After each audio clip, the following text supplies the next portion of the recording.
కీర్చెదము. హల్లెలూయా స్తుతి మహిమా ఎల్లప్పుడు దేవునికి చెదము. హల్లెలూయా స్తుతి మహిమా ఎల్లప్పుడు దేవునికి చెదము.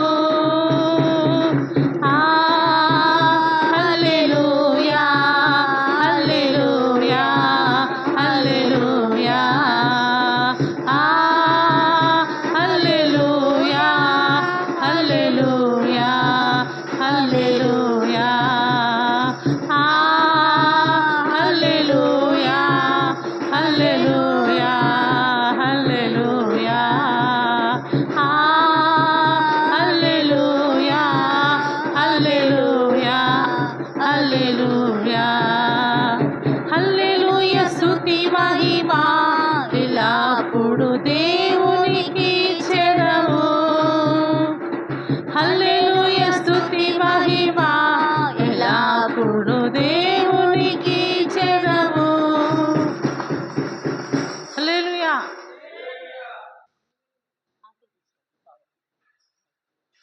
Praise the lord. హల్లెలూయా. దయచేసి మరి జాగ్రత్తగా మనం కూర్చుందాము. సమయం 11:40. ఎంత?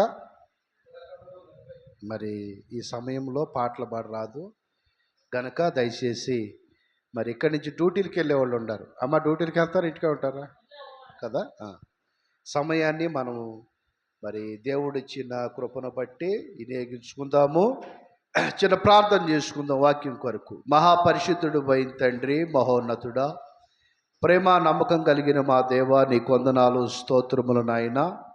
ఈ ఉదయకాల సమయంలో బిడ్డల ప్రియులందరినీ సన్నిధికి నాయన వచ్చి ఉండగా రాలేని బిడ్డల కాడ మీరు కృపలో జ్ఞాపకం చేసుకుని నీ ఆదరణ అనుగ్రహం సహాయం చేయమని మీ దాసులుగా నన్ను తగ్గించుకుంటూ వాక్యం ద్వారా మమ్మల్ని ఆదరించి బలపరిచి సమస్త మహిమ ఘనత మీరే పొందుకోమని యేసు నామములో అడుగుతున్నాం తండ్రి.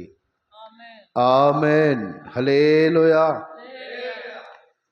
దయచేసి బైబిల్ పరిశుద్ధ గ్రంథంలో మొదటగా జపర్నియా గ్రంథం 2వ అధ్యాయము. దయచేసి 2వ అధ్యాయం 3వ వచనం నుంచి ఒకసారి మనం లేఖనాల్లో చూద్దాము. జాగ్రత్తగా ఆలకించండి.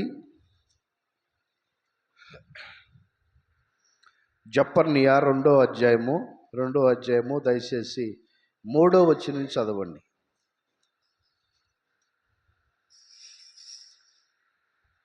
జెఫన్యా 2వ అధ్యాయము 3వ వాక్యం నుంచి చదవండి.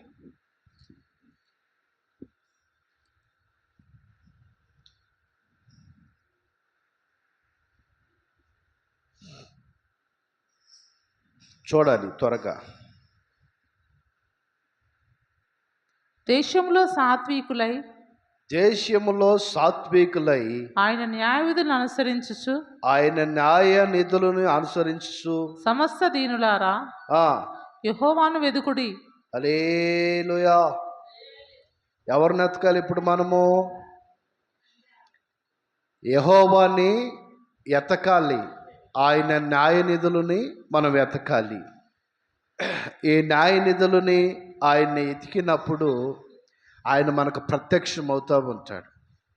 అనవసరమైన వాటిని మనం ఎతుకుతూ ఉంటాం. అవసరం లేటాని గురించి మనం ప్రార్థన చేస్తూ ఉంటాం. అవసరమైంది ఏదో దాన్ని మనము పరిశోధించి తెలుసుకుని ఎతకాలి. ఇప్పుడు మనకి ఇంట్లోకి ఏది అవసరమో చెప్పాలి. ఏది అవసరమో ఏంది? మీరు అందరూ ఉపవాసం ఉండేటట్టే ఉండరు రోజు. ఏం అవసరం లేదా ఇంట్లోకి? అయ్యా నేను ఒక్కడే ఇక అవసరమో మీకు అవసరం లేనట్టుగా కొడుతుంది. దేవుడి స్తోత్రం. హల్లెలూయా. ఇంటికి ఏది అవసరం అని అంటే గ్యాస్ బండ్ అవసరమే, ఇంట్లో సామాను మరి రైస్ కావాలి, పప్పులు కావాలి, నూనె కావాలి. ఏం వదిలే పాస్టర్ గారు అన్నాడు చేస్తాడు ఒకసారి అని అన్నాను అనుకో, పాస్టర్ గారు భోజనం తినకపోతే ఎట్టాగండి కదా. మనకి ఇంట్లోకి కావాల్సినవి కాడ దేవుణ్ణి మనము అడగాలి, ఎతకాలన్నమాట. దేవుడికి స్తోత్రం. దేవుణ్ణి అడిగి మనం వెతికితే దేవుడు మనకి ఇవ్వందంటే ఏమీ లేదు. మనుషుల దగ్గరికి వెళ్ళి మనము బంధువులే కావచ్చు, స్నేహితులే కావచ్చు, నాకు కొద్దిగా డబ్బులు అవసరం ఉందా అని అడిగామనుకో, చెప్పాలి. ఏమంటారు తెలుసా? డబ్బులా? అరే ఇప్పుడే అయిపోయాను, ఇప్పుడు దాకా ఉండి. నేనంట అప్పటి నుంచి మొత్తం కాలిపోయినాయి, ఇక ఏమి లేవు వాడి దగ్గర. ప్రైజ్లాడ్. ఆ జనాలు అనే మాట ఎందుకనంటే వాళ్ళు నాకు ఎవరు ఈ రోజులు కాదు, కానీ దేవుడు అంటున్నాడు, నువ్వు వెతకవలసిన వాటిని వెతకాలి. మనుషుల వైపు నీ ఆలోచన వద్దు, మనుషుల వైపు నీ చూపు వద్దు. మనుషుల మీద నువ్వు ఆశపడినట్టయితే నువ్వు నన్ను వెతకట్లా. ఎవరిని? నన్ను అంటే పాస్టర్ గారిని కాదు, యేసయ్యను మనం వెతకాలి. హల్లెలూయా. యేసయ్యను ఎతికాడు యోబు, నీతిని ఎతికాడు. బిడ్డలు చనిపోయినా కానీ, ఆస్తి పోయినా కానీ, ధనమైపోయినా కానీ, ఈ లోకంలో తనకు కలిగిన సమస్తము పోయినా ఏమైంది? చెప్పలేమైంది? దేవుడు మళ్ళా 2 వంతులుగా ఇచ్చాడు. హల్లెలూయా. చెప్పాలి. అన్న మొహం కడుక్కొచ్చుకొని నిద్రపోతున్నావు. నిద్ర వేసావు ఆల్రెడీ. మొహం కడుక్కొచ్చుకో. ఎందుకంటే అపవాది ఏం చేసిందో తెలుసా? ఎక్కడ వాక్యం వింటే బాగుపడతారని చెప్పి నిద్రపో. ఆవులింతలో కూరేపాట్లు మందిరంలోకి వచ్చినప్పుడే వస్తాయి, మీరు గమనించండి. నువ్వు బయట ఏడాను ముచ్చట్లు ఆలోచనలు మాట్లాడుతున్నప్పుడు పర్రపాటును కాడ కళ్ళు తెరుచుకుని ఇటు రాదు మూత. చూడండి, అంటే ఇక్కడ బాగుపడే విషయాలు ఉంటాయి. అపవాది ఎంతో శోధించింది దేవుని. శరీరం అంతా అనారోగ్యము, కురుపులతో, కుష్ఠరోగంతో, రకరకాల ఇబ్బందులు, నెత్తి మీద బూడిద పోసుకుని, ప్రేమైన దేవుడు బిడ్డలారా, ఆ శిలపెంకుతో గోక్కొట్టంటే భార్య అనేది కదా, ఇదిగో ఏసయ్య ఏసయ్య అంటావేంది? ఏసయ్యలే దేవులే, దూసి చచ్చిపో. నువ్వు చచ్చిపోతే నేను ఇంకో పెళ్ళాన్ని చేసుకుంటా. చాలామంది, అందరూ కాదు కానీ కొంతమంది అనుకుంటారు, ఈయన ఎప్పుడు చేస్తాడో బాగుండు, సావుల పత్రలు ఈయనతో నేను చేస్తానని. చూడండి ప్రేమ దేవుడు బిడ్డలారా, నిన్ను ప్రకటించే ప్రభు ఎవరయ్యానంటే, నిన్ను పుట్టినది మొదలుకొని అంతవరకు కాపాడి నడిపించగలిగిన సమర్థుడు. హల్లెలూయా. ఏది కాడ నీకు తక్కువ కానివ్వడు. నీకు కరువు కలిగినట్టు ఉన్నా, లేమి కలిగినట్టు ఉండినా, ఒకవేళ నువ్వు ఇబ్బందులు పడుతున్నా, పరిస్థితుల్లో కనుకలు లేకపోయినా కానీ అనుకూలమైన పరిస్థితులు ఇచ్చి ఒక ఉన్నతమైన స్థలంలో పెట్టి అనేకులు నీ దగ్గరికి వచ్చేటట్టు చేస్తాడు. దేవుడి స్తోత్రం. నువ్వు కాదు, అనేకులు నీ దగ్గరికి వచ్చేటట్టు ప్రభువు చేస్తాడు. పాస్టర్ గారిని ఒక్కడినాడు చేస్తాడు అనుకునే మీరు పొరపాటు. లేదు. యేసయ్యను ఎతికి, యేసయ్యను మనం ఏది అడగాలో అది అడిగితే ఖచ్చితంగా ఆయన ఉన్నతమైన ఆశీర్వాదం మనం పొందుకుంటాం. కనుక దయచేసి కీర్తన 17వ అధ్యాయము, దయచేసి కీర్తన 17వ అధ్యాయము 9వ వచనం కాడ మనం చూసినట్లయితే కొన్ని మాటలు అక్కడ రాయబడినవి. మనం జాగ్రత్తగా విందాము. కీర్తన 17వ అధ్యాయము 9వ వచనం కాడ, ఒకడు తన కనుపాపను కాపాడుకున్నట్లు, ఒకడు తన కనుపాపను కాపాడుకున్నట్టు నన్ను కాపాడుము. హల్లెలూయా. ఎవరు ఈ మాట అంటున్నారు? దావీదే అనుకోండి. ఏమంటున్నాడు? అయ్యా, ఒకడు తన కనుపాపను కాపాడుకున్నట్టుగా నువ్వు నన్ను కాపాడు ప్రభువా. మనం అనుకుంటాం, నా తెలివి వాళ్ళు నేను వెళ్ళొచ్చానండి, ఏందనుకుంటున్నా, నేను సంపాదించుకుంటున్నా. కనీసం మనకు అనారోగ్యం కలిగింది అనుకో, ఇక బతుకుతామో సరిపోతామో కూడా తెలియదు. అవునంటారు కాదంటారు? చెప్పండి. మా పాస్టర్ గారు ఆ మధ్య కొద్దిగా ఆరోగ్యం బాగున్నప్పుడు జోసెఫ్ను దగ్గరికి తీసుకుని ఏడుస్తుంటే నేను ఆమెను కొద్దిగా గట్టిగా కసిరా, మాయ్ ఏంది ఏమైందని అంతగా దగ్గర తీసుకు ఏడుస్తున్నావు? వాడు పిల్లడు గుండెగిలితే ఏమన్నా ఉందా? పిచ్చి ఏమైనా పట్టింది నీకు? అపవాది శోధన ఎంతో కాలం ఉండదు. చీకటి అయింది, తెల్లారుకోకుండా ఉండిద్దా? చెప్పండి. చీకటి అయింది, రాత్రి అయింది, తెల్లారుకోకుండా ఉండిద్దా? పొత్తు పడకుండా ఉండిద్దా? వెలుతురు రాకుండా ఉండిద్దా? మన జీవితం కాడంతే. ఏదో చీకటి రోజులు ఉంటాయి, కాదని నేను చెప్పను. అంత మాత్రం నువ్వు అంత బాధపడాల్సిన అక్కర్లేదు. Praise lord. హల్లెలూయా. చాలా దెబ్బతిన్నాం ఇద్దరం ఉక్కలంగా, చాలా అంటే చాలా దెబ్బతిన్నాం. అయితే ప్రభు మాత్రమే మమ్మల్ని కాపాడాడు. ఏ బంధువు ఎవడు మమ్మల్ని కాపాడినాడు లేడు. ఏ రక్త సంబంధి ఎవడు అయినాడు పోయినాడు ఎవడు లేడు. నా దిక్కు, నా దేశ, నా యేసయ్య ఒక్కడు మాత్రమే. గట్టిగా సప్లు కూడా దేవుడు మహింపడు. ఏ బంధువు కాదు, ఎవడు కాదండి. నేను ప్రకటిస్తున్న ప్రభువే నా భార్య, నన్ను కాచి కాపాడి దేవుడు. నా బిడ్డ వెళ్ళి పాల ప్యాకెట్ తెస్తే మేము అలాగే లేచి మెల్లిగా ఒకళ్ళ తర్వాత ఒకటి చాయ్ పెట్టుకుని తాగేవాడు. అంత నేర్చిపోయాం. జ్యోతిమ్మ వచ్చింది. అప్పుడు జ్యోతిమ్మ వచ్చి ఒకటే అందయ్యా, ఏందయ్యా అంత ఇబ్బంది పడుతున్నారు. దేవుడు మహాకృప. 2 డేస్లో అక్కడి నుంచి వెళ్ళి 2 నెలలు అయిపోయింది. 2 నెలల దగ్గరికి వస్తుంది. ఒక రోజులో మొత్తం ఖాళీ చేసేట్టుకు వచ్చేసి, దేవుడు సన్నిధిని మనం విడిచిపెట్టి ఏదో సుఖంగా ఉందని, ఏదో మంచిగా ఉందని మనం పోయామనుకో, అది దేవుడి చిత్తం కాకపోతే అది క్షేమం కాదు. హల్లెలూయా. అది ఆశీర్వాదం కాదు. ఆనాడు నయమి కరువు వచ్చిందని భర్తను తీసుకుని, కుమారులు తీసుకుని మోయాబు దేశం పోయింది. అక్కడ బాగుందని చెప్పి మోయాబు దేశం వెళ్ళి ఏమైనా సుఖంగా ఉందా? భర్తను బాగొట్టుకుంది. మోయాబు దేశం వెళ్ళి ఏమైనా సంతోషంగా ఉందా? కొడుకులు 2 చచ్చిపోయారు. ఈరోజు నేను అంటున్నా, ఇక్కడ నిలబడి దేవుడు పులిపేట మీద దేవుడి చిత్తం కాకుండా మనం ఎక్కడికి వెళ్ళి నష్టమే కానీ లాభం కానే కాదు. దేవుడి చిత్తంలో నువ్వు ఎడారిలో ఉండే దేవుడు నీకు ఆశ్రయమిస్తాడు. ఇక్కడ అంటున్నాడు దావీదు, అయ్యా ఒకడు తన కన్నుపాపను కాపాడుకున్నట్టుగా నన్ను కాపాడు ప్రభువా అంటున్నాడు. దేవుడికి స్తోత్రం.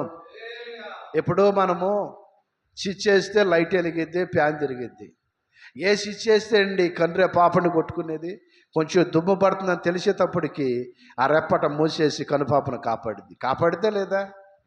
చూడండి, అలాగే దేవుడు కాడ దుష్టుడి నుంచి, అపవాది నుంచి, ఈ చీకటి సంబంధమైన శక్తుల నుంచి మనల కాసి కాపాడి దేవుడు ఏం చేస్తాడు తెలుసా? ఒక ఉన్నతమైన స్థలాల్లో నియమిస్తాడు. దేవుడు నామానికి మహిమ కలుగును కాక ఉన్నతమైన స్థలాల్లో నియమిస్తాడండి. ఈ కంట్లో దుమ్ము పడి వెంటనే ఆ రెప్పల దాన్ని కాపాడితే కన్నుపాప లోపల పెట్టేసి దుమ్బడుకోకుండా, ఎండరాకోకుండా, ఏదో పొగద, ఇన్ని విధానాలు ఉన్నాయి ఈ కంటి పాపకి. యేసయ్య అంట మనల్ని కనుపాపలా కాపాడుతాడంట. దేవుడికి స్తోత్రం. దయచేసి అదే కీర్తన 27వ అధ్యాయము 27, 27వ అధ్యాయము 5వ వచనం కాడ మనం చదువుదాం ఒకసారి. లేఖనాల్లో కొన్ని దేవుడు మాటలు లోతుగా మనం విందాము. దేవుడు నామానికి మాత్రం మహిమ కలుగును గాక. ఆపత్కాలమున ఆయన తన పర్ణశాలలో నన్ను దాచును. ఆపత్కాలమున ఆయన తన పర్ణశాలలో నన్ను దాచును. తన గుడారపు మాటున నన్ను దాచును. చూడండి, ఆశ్రయదుర్గం మీద ఆయన నన్ను ఎక్కించును. హల్లెలూయా. ఇక చాలు. ఎప్పుడు ఆయన గుడారం చోట నేను దాస్తాడు. ఆయన ఆశ్రయదుర్గము, ఆయన గుడారం మాటున పక్కన ఎక్కడైనా సరే నిన్ను సురక్షితంగా క్షేమంగా కాపాడుతాడు. Praise the Lord. నిజంగానండి, నా జీవితంలో మన చర్చికి వస్తారు భార్య భర్తలు ఇద్దరు. అంటే ఎప్పుడో భర్త రాడు కానీ భార్య ఎప్పుడన్నా వస్తూ ఉండేది.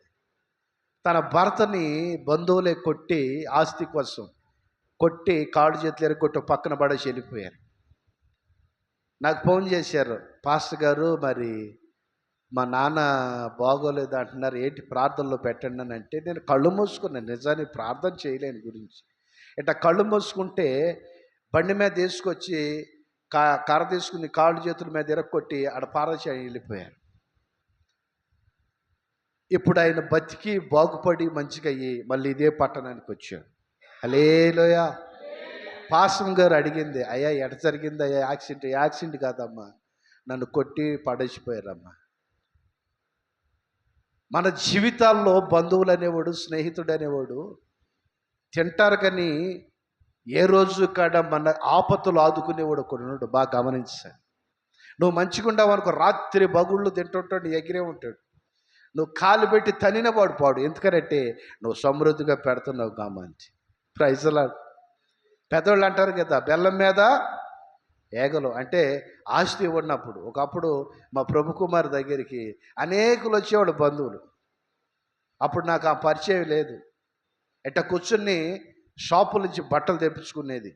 ఏ హోటల్ నుంచి పెడితే ఆ హోటల్ నుంచి బిర్యానీ తెప్పించి మంచిగా పెట్టేది. కానీ ఈరోజు ఆమె చూస్తే జనాలకి ఎలా పడుతుందనంటే, ఆమె దగ్గర ఏముంది? తినేదే చూస్తారు కానీ, పెట్టిందే చూస్తారు కానీ, ఆ మంచి మనసు, ఆ మనస్సాక్షి దేవుడు ఒక్కడే మనల్ని చూస్తాడు. హల్లెలూయా. నాకు చిన్నప్పటి నుంచి సహాయం చేస్తాం అలవాటు. అది నా కుటుంబంలో కానీ, బయట కానీ మంచి చేస్తాం, మంచి మాట్లాడుతూ చిన్నప్పటి నుంచి నాకు అలవాటు బాగా. ఆ అలవాటు నన్ను ఏం చేసిందనంటే, ఇదిగో మీ ముందు దేవుడు సావుకుడుగా నిలబెట్టాను. దేవుడికి స్తోత్రం. అనేకులకు నేను సహాయం చేశా, డబ్బుగా కానీ, మాటగా కానీ. ప్రాణం మీదకి వస్తే ప్రాణం అలా పలంగా పెట్టి నిలబడి ఆ ప్రాణాన్ని కాపాడ్డా. కానీ ఈరోజు దేవుడు మహాకృప ఏంటంటే, నేను చేసిన మంచి నాకు ఎదురుగా నిలబడిందని నడిపిస్తుంది. దేవుడికి స్తోత్రం. గనుక ప్రేమన్న దేవుడు పెట్టలేదా, ఇక్కడ దావీదు అంటున్నాడు, అయ్యా కన్ను పాపని కాపాడినట్టుగా నన్ను నువ్వు కాపాడయ్యా. నీ గుడారం సాటున, నీ గుడారం మాటున కోడి ఏం చేసిద్దండి? కోడి తన రెక్కలన్నీ సాపి మెల్లిగా ఎన్ని పిల్లలన్నా కానీ పిల్లలన్నిట కౌగిట్లు భద్రపరుచుకుని, అది ఎండిద్ది, ఎండకి వర్షాన్ని తడిసిద్ది, చలిగాలికి అల్లాడిద్ది, ఎన్ని బాధలు పడినా ఆ పిల్లలు కానీ చెప్పాలి ఆడికి కలగనిచ్చింది. పిల్లలకి నేను ప్రకటించే యేసు ప్రభు కాడ మన కాడిని కలగనివ్వడు. నా గుండె మీద చేసి జీవితం, ఇది సత్యం, నగ్న సత్యం. నా జీవితంలో ఇదే మందిరంలో నా పసికలై పడుకుని ఉంటే ఎవరి ద్వారా నేను ఆదరించబడలా, సాక్షాత్తు నా యేసయ్య నాకు ప్రేరేపించి నేను ఎక్కడికి వెళ్ళాలో చెప్పాడు. Praise lord. హల్లెలూయా. కనుక ప్రేమైన దేవుడు బిడ్డలారా, నన్ను కాపాడి, నన్ను భద్రపరిచి, నన్ను ఆరోగ్యంగా మీ ముందు నిలబెట్టిన దేవుడు మీరు వెళుతున్న ప్రతి మార్గాల్లో మిమ్మల్ని కాపాడుతామంటాడు. మీ వ్యాపారాల్లో కాపాడుతామంటాడు, మీ డ్యూటీల్లో కాపాడుతామంటాడు, మీ మార్గాల్లో మీరు ఎక్కడికన్నా బళ్ళు మీద నడిచి వెళుతున్న ప్రతి సమయంలో ఆయన మిమ్మల్ని కన్ను రెప్ప పాపను కాపాడినట్టుగా మిమ్మల్ని కాపాడుతామంటాడు. ఆయన మిమ్మల్ని కాపాడపోయినా, నన్ను కాపాడపోయినా మనం అందరూ ఒకసారి కలుసుకోలేము. ఇది సాధ్యమైనది కాదు. ఎందుకనంటే దేవుడు మనల్ని కాపాడబడమంటే మనమందరం కలిసి ఆయన్ని ఆరాధించగలుగుతా ఉన్నాం. చూడండి ప్రియమైన దేవుడు బిడ్డలారా, నయమి జీవితంలో కరువు అనుకుంది, తర్వాత అన్నీ పోగొట్టుకుంది. రూతు జీవితంలో ఏమీ లేకపోయినా కానీ ఏ వ్యక్తి అయితే పోగొట్టుకుందో ఆ వ్యక్తితోనే ఉంది, కానీ అన్నీ పొందుకుంది. చెప్పాలి, ఇద్దరు స్త్రీలు, ఒక ఆమె పోగొట్టుకుంది భర్తని, బిడ్డలని, సర్వస్వం పోగొట్టుకుంది. కానీ ఇంకొక ఆమె ఆమెతో ఉంటుంది, కానీ ఏమేమైతే పోగొట్టుకుందో ఆమె సమస్తం పొందుకుంది. ఎప్పుడు పొందుకుంది చెప్పండి? ఎప్పుడు పొందుకుంది? ఎవరిని ఎతికింది తెలుసా? మొదటగా నీతిని ఎతికింది. యథార్థంగా ఉండ నీతిని ఎతికి దేవుడికి నమ్మకంగా ఉంది. దేవుడు ఏం చేశాడు తెలుసా? ఒక రాజుకి ఏమొక రెండో పెళ్ళే కానీ ఆయనకి ఫస్ట్ వివాహం అయ్యేటట్టుగా ఒక రాజుకి ఇచ్చి వివాహం కలిగేటట్టు దేవుడు చేశాడు. మన జీవితాల్లో కాడ ఒక ఉన్నతమైన స్థానంలో మనం నిలబడాలంటే మొదటిగా ఆయన చేతి కింద, ఆయన బలమైన హస్తం కింద అణిగి మణిగి మనం ఉండాలి. చాలామంది అంటారు, ఏమనండి మా కులపొడి ఎట్టా అంటారు. నేనంట, కులపొడేవుడు కూడి పెట్టడు, పెడతాడని ఒక మాట చేయండు. ఏ బంధువు మనల్ని పోషించు. బాగా గుర్తుపెట్టుకోండి. ఎవడ కాడప్పుడు నేను ఉండను, ఈ దమ్మాయిగూడ ఏరియాలో కులపొడి బోడి మంది ఉండారు. పోతారో ఏం పోతారు చెప్పరే ముందు, ఎందుకో తాగితే సామని కల్తీ కలిపోతారు అంతే. వాడు ఎవడు కూడి పెట్టాడండి, అన్నం పెట్టమను, ఏ డబ్బులు లేవు అంటాడు అంతే. బాబు 100 రూపాయలు ఇయ్యి, ఇంటికి ఏదైనా భోజనం పట్టుకెళ్తానన్నాను, ఏ డబ్బులు లేవు, ముందవుతావా రా ఎంత తాగు. చూడండి, పాడు చేసే పాడు లోకంలో మనం ఉన్నప్పుడు మంచో చెడేదో మనం ఆలోచించి పరిశోధించి తెలుసుకోవాల్సిన అవసరం మనకుంది. దేవుడికి స్తోత్రం. మంచి చెడ్డలు ఇక్కడ ఫస్ట్గా మనం చదువుకున్నాం కదా, చెప్పని గ్రంథం 2:3లో మంచి చెడును నువ్వు ఆలోచించేయాలి. నువ్వు దేన్నంటే మంచిదాన్ని ఎతికే వాళ్ళగా ఉండాలి. అనవసరమైన వాటిని మనం వద్దు. మనం డ్యూటీ కాడికి వెళ్ళామా, మన పని మనం చేసుకున్నామా, మెదలుకోకుండా వచ్చామా, ఒకరితో ఏరే పనులు మనకు వద్దు, సంబంధం లేవయ్యి మనకి. మనం చేసే పనే మనం చేయాలి. ఈరోజు ఆమె రాలేదండి, ఆమె పని ఎవరు చేస్తారు? మనకు వద్దు. ఆమె రాకపోతే ఆ పని మనం ఏం చేస్తామా కదా. చూడండి, మన పని ఏదో మనం చేసుకోవాలి. దేవుడు మనకిచ్చిన ఆశీర్వాదం ఏదో ముందు పెట్టుకోవాలి. ప్రభువా నా బిడ్డలు, నా భర్త, నా కుటుంబాన్ని నువ్వు కాపాడుతున్నావయ్యా, నీకు మాత్రమే వందనాలు. హల్లెలూయా. అటు దేవుణ్ణి మనం మహింపరిచేటట్టు ఉండాలి. ప్రతి నిత్యము దేవుణ్ణి ఘనపరిచి మహింపరిచి ఆయన్ని మనము ఆరాధించే వారమై ఉండాలి. మనుషులు కాదు, మనుషులు గనపరిచేటట్టు మనం ఉండొద్దు. నా బ్రతుకు దినమలంతా కాడ యేసయ్యని గనపడతాం తప్ప నేను ఎప్పుడు కాడ ఎవరిని గనపరచను. ఎందుకు గనపరచనంటే వీళ్ళు గణతకు ఏగులు కాదు, మనుషులు. చెప్పాలి, గణతకు మనుషుడు ఏగుడు కాదు. గణతకు ఏగులు ఎవరనంటే నా కోసము, నేనెవరో తెలియదు యేసయ్యకి, కానీ నా కోసము, మీకోసము, మనందరి కోసం మనం ఎవరో తెలియకోకుండానే ప్రాణం పెట్టి రక్తం కార్చి ఆ కలవర శిలువలో ఎంత శ్రమైన అనుభవించినోడు ఆయన. ఆయనది నిజమైన ప్రేమ. ఈ లోకంలో ప్రేమించి పెళ్లి చేసుకుంటారు. కొన్ని రోజుల తర్వాత భార్య భర్త మీద, భర్త భార్య మీద అనుమానాలతో వాళ్ళు విడిపోతారు, లేదా కొట్టుకుంటారు, లేదా ఎవరు చంపేసుకుంటారు. కానీ నా యేసయ్య అలా ప్రేమ కాదు.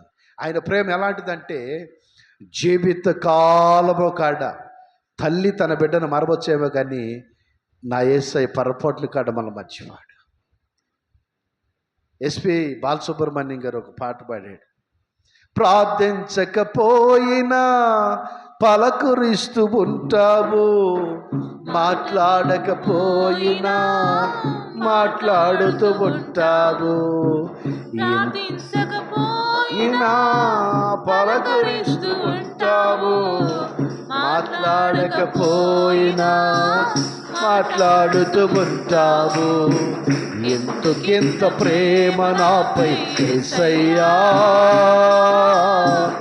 ఎంతకెంత జాలి నాపై యేసయ్యా, ఎంతకెంత ప్రేమ నాపై యేసయ్యా, ఎంతకెంత జాలి నాపై. నేనంటే నీకెందుకో ఈ ప్రేమ, నన్ను మర్చిపోవెందుకో, నా ఊసే నీకెందుకో ఓ యేసయ్యా, నన్ను మరచిపోవెందుకో, నా ప్రాణమైనావు నీవు, ప్రాణమా నా ప్రాణమా, ప్రాణమా నా ప్రాణమా, ప్రాణమా నా ప్రాణమా. హల్లెలూయా. మనం ప్రార్థించిపోయిన ఆయన పలకరిస్తూ ఉంటాడు. మనం మాట్లాడిపోయినా మాట్లాడుతూ ఉంటాడు. మనుషుల ప్రేమ ఎంతవరకు అంటే పాస్టర్ గారు ఇలా అంటున్నారని మీరు అనుకోవద్దు, కానీ పిల్లలు లేనంత వరకు, పిల్లలు కలిగేంతవరకు మనుషుల ప్రేమ. పిల్లలు సంతానం లేని వారికి, జాబులు లేని వాళ్ళకి జాబులు వచ్చేంత వరకు యేసయ్య అంటే ఇష్టం. జాబ్ వచ్చిన తర్వాత యేసయ్య ఎవరో నాకు తెలియదు, గుడ్ బై చెప్పేస్తారు యేసయ్యకి. ఆర్థిక సమస్యలు ఉన్నంత వరకు యేసయ్య అవసరం. సమృద్ధిగా దేవుడు దీవిస్తే ప్రార్థనే మర్చిపోతారు. నేనంట దావీదు రాజు అయ్యాడు, కోట్ల కొద్ది సంపాదించుకున్నాడు, కానీ యేసు ప్రభువుకు దేవాలయం కట్టాలని ఎన్నో ఎన్నో ఎన్నో శ్రమలు పడ్డాడు. శ్రమలు పడి ఏం చేశాడో తెలుసా? అన్నీ సమకూర్చాడు. విలువైన వస్తువులని సమకూరిస్తే ప్రభువు అంటాడు, దావీదా సింహాలని ఎలికబొంటుల్ని గొలియాతుని చంపేసి నరికేసే గొలియాతుని కత్తేసుకుని అంత రక్తం చిందించుండి చేతులయ్యా, నువ్వొద్దు, నీ గర్భాన్ని పుట్టే కుమారుడు ద్వారా నేను మందిరం కట్టించుకుంటా. Praise the lord. పాపం దావీదుకు ఆశ. ఎందుకనంటే దేవా, నేనెక్కడో గొర్రెలు మళ్ళేసుకుని నా బ్రతుకులో దీవెనకైనా నేను నోచుకున్నాను కాదయ్యా. నా బ్రతుకులో మంచి అన్నం తిన్నవాడిని కాదు, ఏ రోజు కడుపు నిండా మంచి ఆహారం తిన్న వ్యక్తిని కాదు ప్రభువా. అన్నదమ్ములు విసర్జించారు, తల్లిదండ్రులు విసర్జించారు, అడవుల్లో కొండల్లో కోనల్లో ఏదో గొర్రెలు మాల వేసుకుని ఏదో నీ దయని బట్టి ఏదో చిన్న పాటలు పాడుకుంటూ బతికేవాడిని.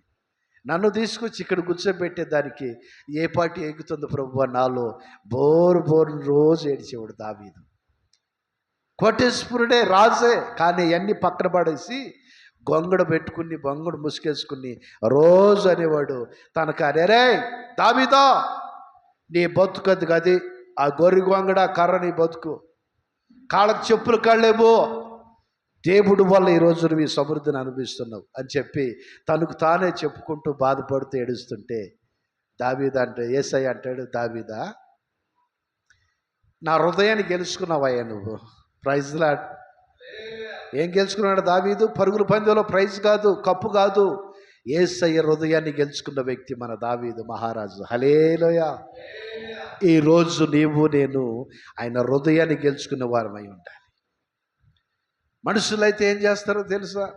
అవసరాల కొరకే వస్తారు. కానీ నేను ప్రకటిస్తున్న యేసయ్య మరణం వరకు మనం వెళ్ళిన మరణానికి అప్పచెప్పి వెనక్కి నడిచి వచ్చేవాడు కాదు.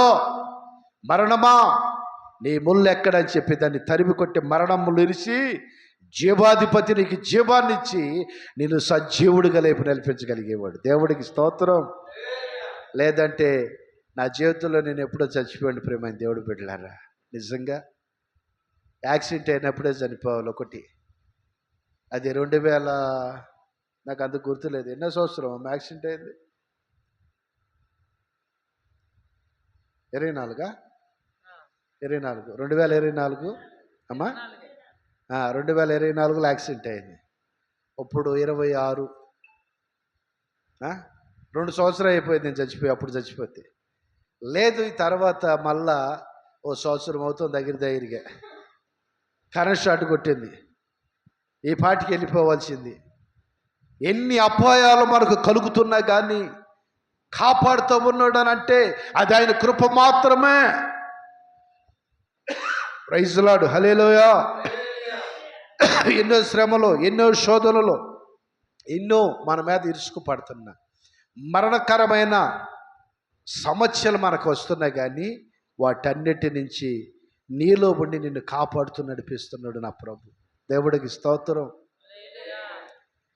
పసికిలైనప్పుడు చనిపోతే ఇప్పటికి 5-6 సంవత్సరాలు అయిపోయేది. 2020 సంవత్సరంలో పసికిలైంది కదా, 6 సంవత్సరాలు అప్పుడు చచ్చిపోతే ఎన్ని దెబ్బల నుంచి కాపాడుతూ వస్తున్నాడంటే నాలో కృతజ్ఞత అనేది ఉండాలి. ఈ కృతజ్ఞత భావం కలిగే దేవుడి సన్నిధిలో ప్రార్థన చేసుకుంటూ నా పెళ్ళైన దగ్గర నుంచి ఏ రోజు నేను ఎవరి మీద ఆధారపడినవాడిని కాదు. ఈ దేవుడు పరిచర్యకు వచ్చిన కాడి నుంచి ఎక్కడికి వెళ్ళి నేను ఏమి తెచ్చుకున్న వ్యక్తిని కాదు. దేవుడు బిడ్డలు ఇచ్చేదే నా పోషణ. Praise lord. హల్లెలూయా. వేరే ఎక్కడికో నేను పరిగెత్తినవాడిని కాదు. దేవుడు నన్ను కాపాడిపోతే ఇంకెవరిని కాపాడుతాడండి? అన్యాయంగా సంపాదించుకునేవాడిని కాదు. ఎందుకనంటే దేవుడు నీతిమంతులు చూస్తామంటాడు. దేవుడికి స్తోత్రం. దావీదు నీతిని చూశాడు. ఆ రాజుగా అన్నలు వదిలిపెట్టారు, తల్లిదండ్రులు వదిలిపెట్టేశారు, వాడిదేవతి అని. కానీ యేసయ్య దృష్టిలో మహారాజుగా ఉన్నాడు. గట్టిగా సప్ట్లు కొడదామా? ఈరోజు మనుషులందరూ మనల్ని వదిలిపెట్టవచ్చు, మన బంధువులే మనల్ని వదిలిపెట్టవచ్చు, మన బంధువులే మనకు దూరంగా ఉండి ఏదైనా సహాయం పడితే చేయిపోవచ్చు. కానీ నేను ప్రకటిస్తున్న యేసుక్రీస్తు సమస్త నీ పాదాల దగ్గర తీసుకొచ్చి పడతాడు. Praise lord. హల్లెలూయా. గనుక ప్రేమన్న దేవుడు బిడ్డలారా, దయచేసి యెషయా గ్రంథం ఒకసారి చూద్దాము. 49వ అధ్యాయం యెషయా గ్రంథము 49:2 వచనం నుంచి ఒకసారి మనం చదివితే అక్కడ కొన్ని మాటలు ఉండయి.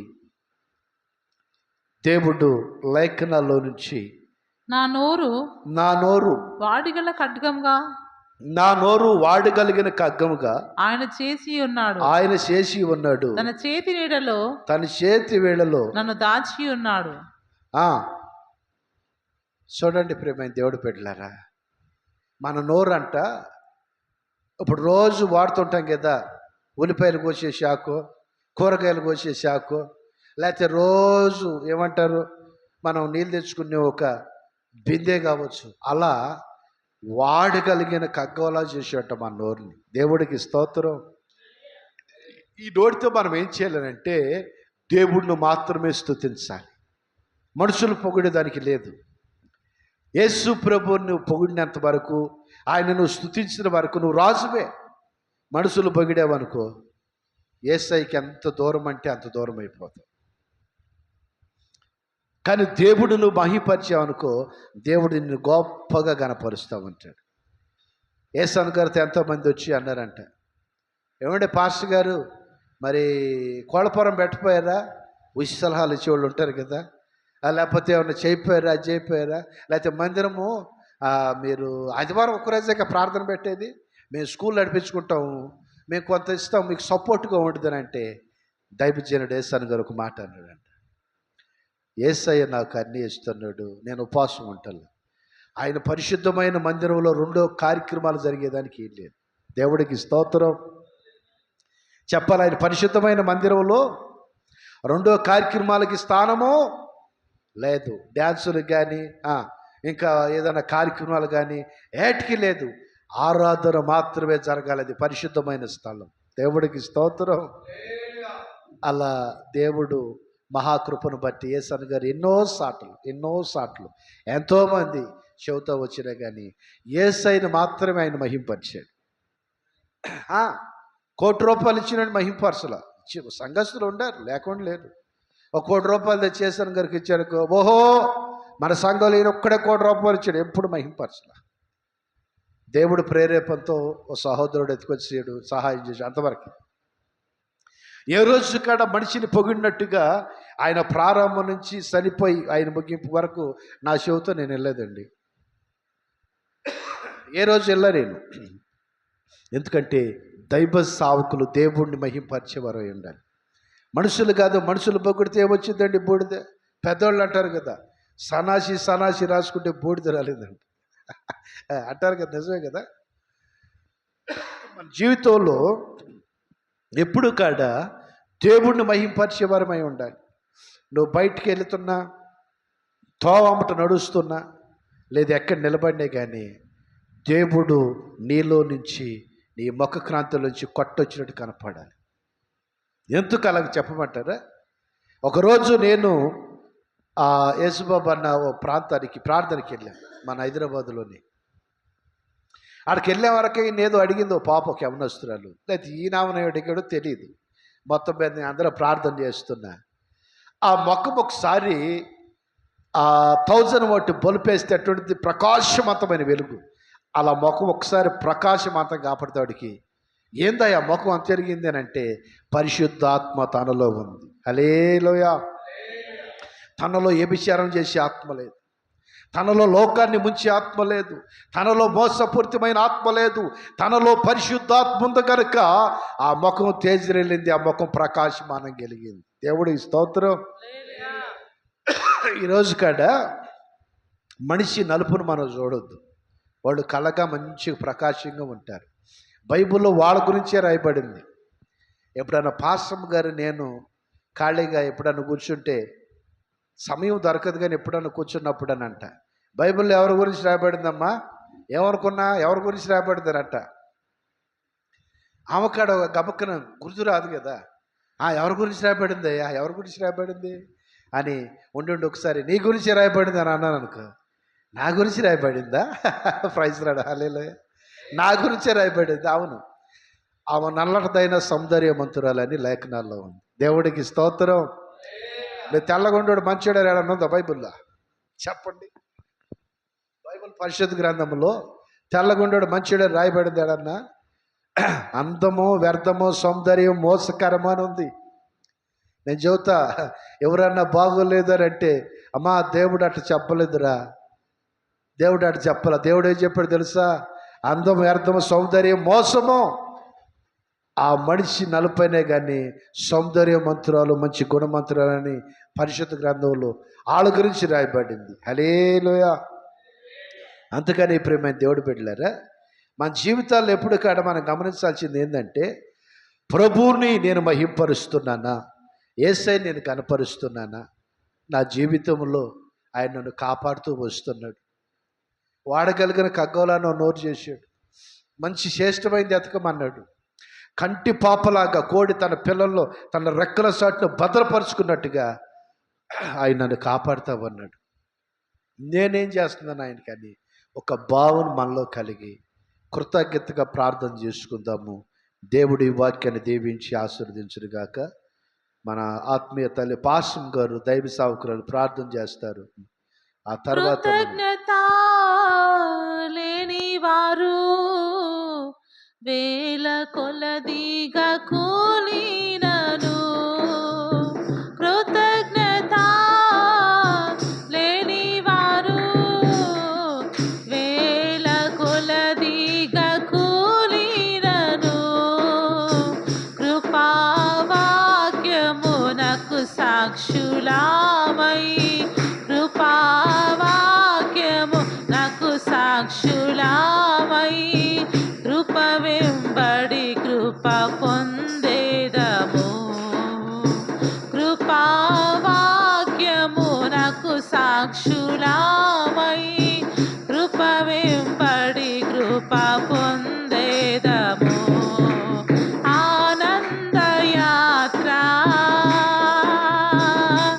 ఇది ఆత్మీయ యాత్ర, యేసుతో నూతన యెరూషలేము యాత్ర, మన యేసుతో నూతన యెరూషలేము యాత్ర, ఆనందయాత్ర.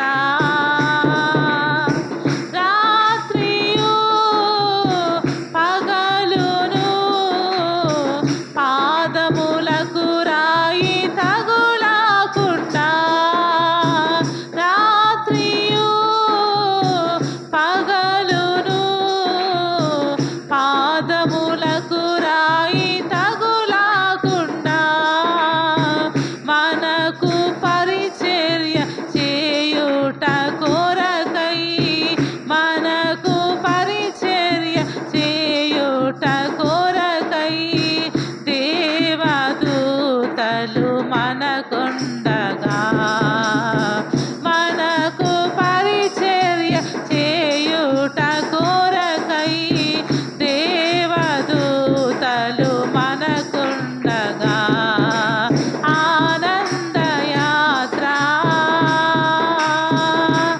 ఇది ఆత్మీయ యాత్ర, యేసుతో నూతన యెరూషలేము యాత్ర, మన యేసుతో నూతన యెరూషలేము.